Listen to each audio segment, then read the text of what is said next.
Et si votre voisin, si calme et discret, était en réalité un tueur en série assoiffé de sang? Cette histoire n'est pas un film d'horreur. Elle s'est vraiment produite. Et ce que vous allez entendre dépasse l'imagination.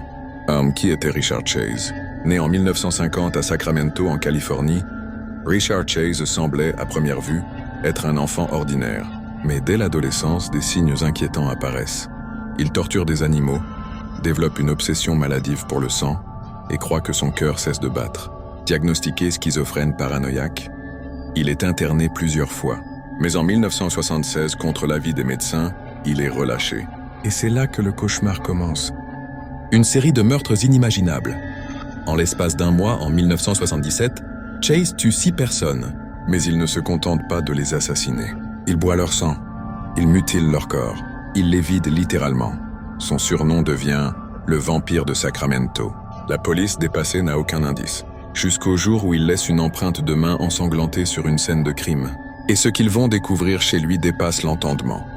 Des pots contenant des organes humains, du sang conservé dans le frigo, et des preuves de rituels incompréhensibles. Son arrestation est la fin d'un cauchemar. Arrêté en 1978, Richard Chase est condamné à mort. Mais il ne fera pas face à l'injection létale. Il se suicide dans sa cellule 2 ans plus tard, laissant derrière lui une question qui hante encore les esprits. Appel à l'action. Si cette histoire vous a glacé le sang, abonnez-vous à notre chaîne, laissez un like et surtout, partagez votre avis en commentaire.